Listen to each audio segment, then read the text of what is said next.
Salam sejahtera, terima kasih karena bersama dengan saya di Nazilin Unity Channel. Ini bukti terkini yang dikeluarkan atau diperoleh untuk kes Zarah Khairina. Solidariti untuk Zarah Khairina dilakukan di mana-mana sekarang. Paling penting sekali, jangan terlalu percaya dengan hantaran di mana-mana media sosial. Kita perlu memberikan ruang kepada pihak berkuasa untuk menyiasat. Jangan terlalu percaya dengan fitnah, jangan terlalu percaya dengan permainan di sandiwara di media sosial.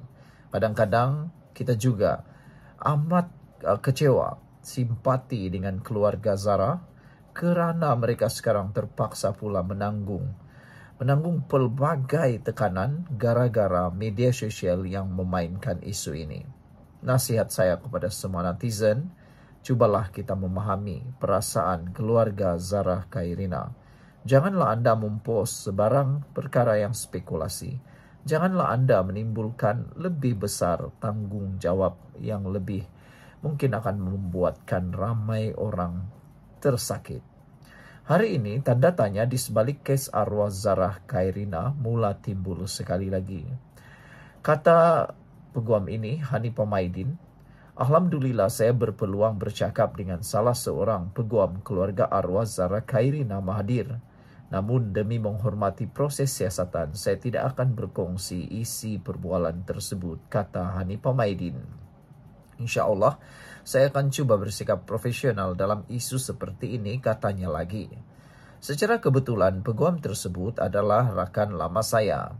Menyambung perbincangan, kegagalan pihak polis memastikan proses bedah siasat ke atas mayat arwah Zarah Khairina sebelum proses pengkebumian telah menimbulkan beberapa persoalan dan tindakan yang sepatutnya boleh dielak sejak dari awal, kata beliau. Antara persoalan yang timbul ialah mengapa bedah siasat itu tidak dilakukan, kenapakah proses pengkebumian itu kelihatan tergesa-gesa dan perlu disegerakan tanpa proses bedah siasat terlebih dahulu, kata Hanifah. Adakah ada sesuatu yang ingin disembunyikan pada kematian tersebut? Katanya lagi. Bagi saya persoalan di atas suka atau tidak adalah sesuatu yang amat wajar dan legit secara mutlak, kata beliau.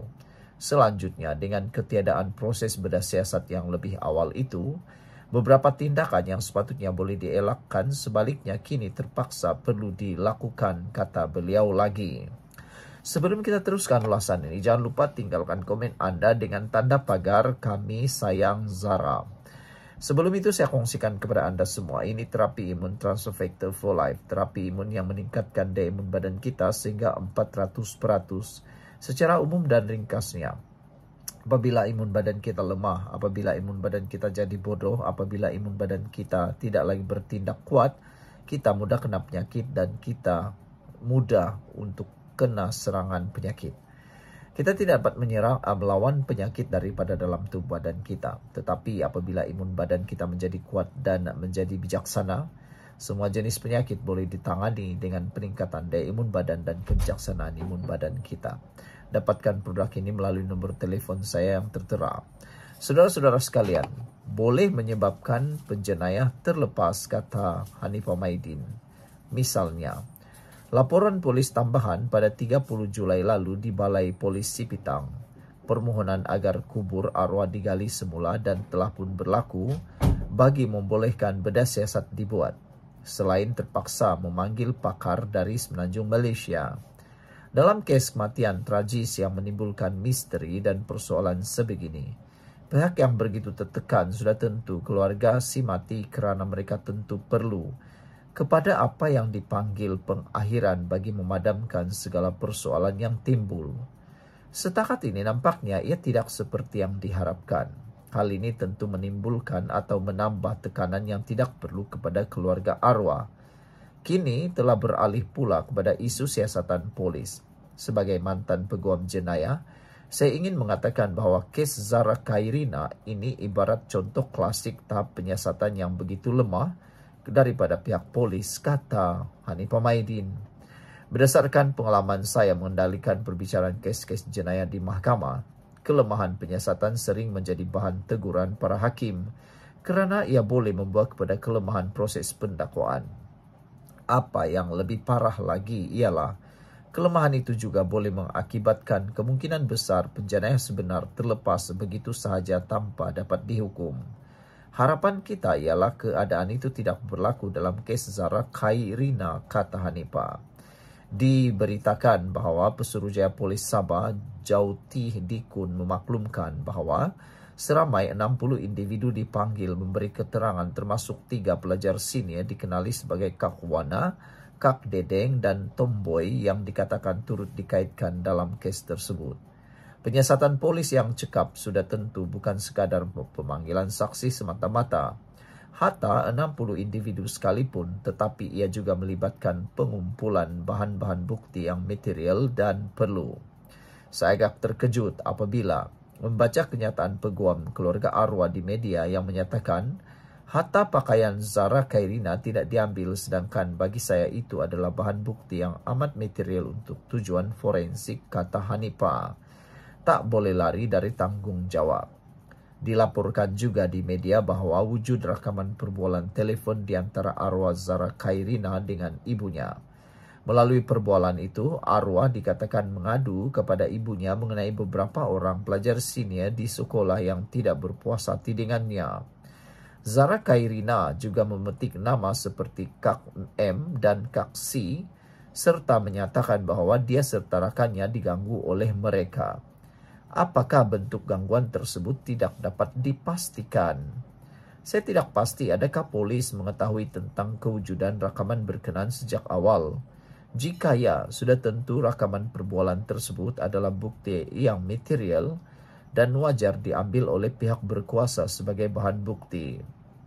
Jika ia tidak diambil sejak awal, timbul pula persoalan mengapakah ia tidak diambil sejak awal.